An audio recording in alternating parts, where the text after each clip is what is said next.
country music had the man in black, Johnny Cash. Wyoming has the woman in black, your Congresswoman Harriet Hageman, who's on the phone with me right now. We sent you there to scare people, funny. and you're doing a great job. We love it. So thank you. Yeah. So I didn't realize that was my role. Yeah. Well, we want somebody, like, if we're only going to have one person representing all of Wyoming, you got to stand out, right?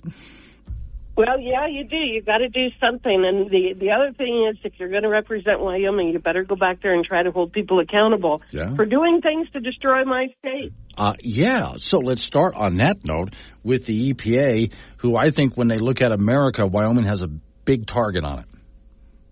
Well, EPA, BLM, all of the three-letter agencies, they are doing everything that they can. And, you know, I keep thinking back to about 20, 25 years ago. There was a map that showed how they wanted to kind of rewild America. And Wyoming was a huge target of that. And anytime you said something about it, it was, oh, you're a conspiracy theorist. You don't know what you're talking about. That's crazy. We would never do such a thing. And then you start looking at the Rock Springs RMP, and you look at the Buffalo RMP, and you look at everything they're doing, and you think, how odd that they're doing exactly what they said they were going to do 20 years ago. Gosh, it's almost like they lied and had a plan at the same time. So we have EPA, BLM, and we last time talked about this rulemaking authority, which means they now have, and have for quite a while, a bunch of bureaucrats sitting in their offices just writing one law at the next. So there's some legislation you've introduced to overturn the latest Biden rules. How does this work? Well, so what we have is we have what's called the Congressional Review Act. Okay. And when an agency adopts a regulation, Congress has a certain period of time in which they can adopt or pass a resolution nullifying that particular regulation. The problem is, and why you're seeing the flurry of regulations come out of this administration right now, is that they are also concerned about whether they can win re-election. So they are trying to get as many regulations on the books as they possibly can. So we're seeing this huge flurry because there's this time constraint associated with the CRA. And so if they adopt a regulation after a certain time, and let's say the President Trump wins in November, we retake the Senate and we keep the House, we can pass these CRAs and we can nullify those regulations. Okay. I believe that the time constraint on that passed this week, so future regulations will hopefully be subject to the CRA authority starting in January. And we're also adopting some additional things, trying to make it easier to be able to pull those things off the books, because as you say, they're legislating. And when you use that word in relation to an executive agency, in my opinion, that's unconstitutional. Right. And I do remember when Trump took office, he did, by executive order, shut quite a few things down. As a radio broadcaster, I was really upset with the I'm getting all my alphabets mixed up here. The FCC declared the Internet a utility when they were told not to, and then they started writing regulations, which are laws, to regulate it. And Trump came along and said, you can't do that, and just got rid of it. That was net neutrality. So go ahead and try to pass that as a law, and they were never able to do that. And I think that's a big thing. A lot of what these agencies are doing, if you actually wrote them up as legislation and try to pass them, they would never make it. They'd never pass. They would never pass, and there's a couple of reasons why.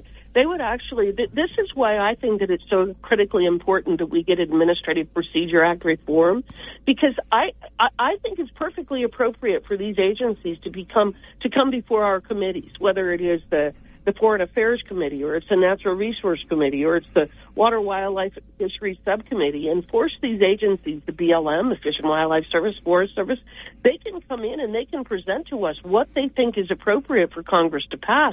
But that's the way that this ought to work.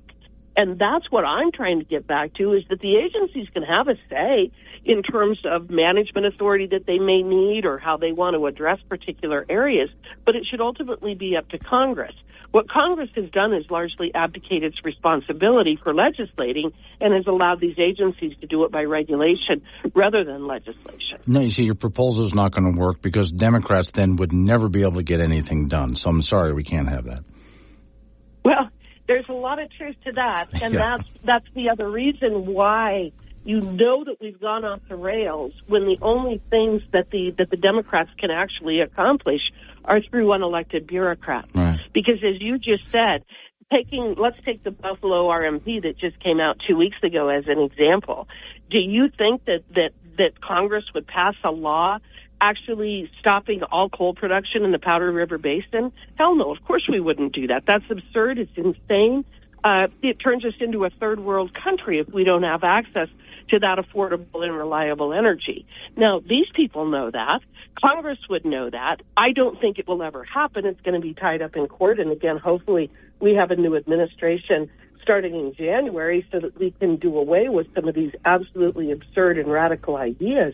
But in the meantime, we got to fight these battles. Okay. I'm talking to your Wyoming Congresswoman, Harriet Hageman. What about you're working on a bill to remove DEI from, well, all sorts of criteria when it comes to research and et cetera?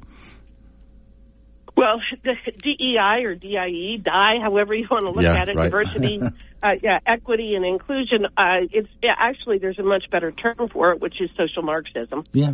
I mean, that's what it is. It is the way to pick winners and losers based upon characteristics such as your sex or the color of your skin, not your qualifications. It's absolutely contrary to, again, going back to our Constitution and our very foundation of government, that all men are created equal. But it is what this comes down to, and where I think a lot of this is coming from, Glenn, is that when you go back to the war on poverty that started under President Johnson, and you go back and you look, that was supposed to equal the playing field. That was supposed to right all previous wrongs. And all it's done is destroy families. We've spent trillions of dollars on the war on poverty, and what it's done is it's destroyed families across this country. And so it didn't work. It has failed because government programs like that always will fail. Socialism doesn't work no matter how you package it, and it's going to fail. So this is the next iteration. Okay, so we must have systemic racism because that didn't solve all the problems. Turning everybody into welfare recipients didn't solve all the problems. So there has to be some other reason as to why we've got this issue. It must be systemic racism. It must be misogyny. It must be something else. It can't ever be the fact that government fails when it attempts to control people's lives in this way. All right. So we need to get rid of it. We need to get it out of federal programs. Again, it's unconstitutional. We cannot judge people. We cannot issue money and pay money and give grants and do programs based upon race.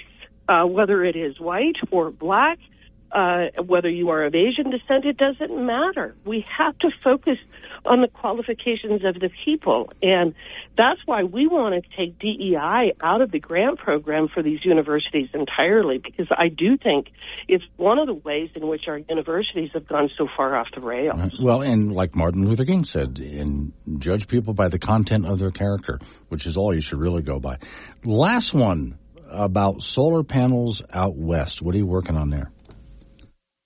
Well, I know that sometimes I'm a bit controversial when I refuse to say that I am an all of the above advocate. Yes, right. But I'm not, because I am a common sense advocate. I want to use those resources and create that infrastructure and those facilities that are the most cost effective and the most effective.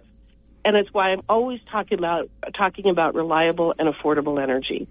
If solar and wind worked on the scale that we would need it to work on, it wouldn't need hundreds of billions of dollars in subsidies to actually to function. And I look at what this is ultimately going to do to our environment in terms of the mining that is necessary for these facilities, in terms of the operation of them, in terms of the risks associated with things like battery fires and that sort of thing. And I am flummoxed as to how we got to the point where our government is spending its money and resources on things that they know don't work well, and they're trying to destroy all the things that we do know work well. I'm going to give you just a little bit of ammo. One more bullet to put into your belt over there. So I did a little bit of digging into what exactly do you need in order to make just solar panels. I mean, I can get into batteries and wind, but let's just focus on solar panels since that's what you were just talking about. If we don't use petroleum and if we don't use coal, you cannot make a solar panel. Solar panels are made from petroleum, and since they have to melt a bunch of minerals together to make a solar panel, one of the minerals that has to come together with all sorts of crystal quartz and so on is coal. And then in order to get to the temperature to smelt all of that together to make a panel, the only thing that can get that high of a temperature is burning more coal. So for those people who want to keep it all in the ground, then ask them, how do they plan to build solar panels? So it's funny, Glenn, that I believe it's in Kansas that they were going to shutter a coal-fired power plant there. Yep. And then they brought in a huge manufacturing facility for solar panels. Mm-hmm. And they said, well, you're going to have to keep open that coal-fired power plant because it's the only way we can manufacture the solar panels. We don't have you cannot produce concrete. You cannot produce cement without coal, and you cannot produce steel without coal. Yeah. So that's the other thing that's so ironic about this. And plastic, okay, let's do plastic, although that would melt, obviously. That's a petroleum product. That so really is. What you realize is that you have an awful lot of fools in positions of power, and we need to replace them with people who actually have common sense and understand how the real world works. Okay. Ladies and gentlemen, your Congresswoman Harriet Hageman. Thanks for coming on the program this morning. Thanks, Glenn. All right, it's Wake Up Wyoming.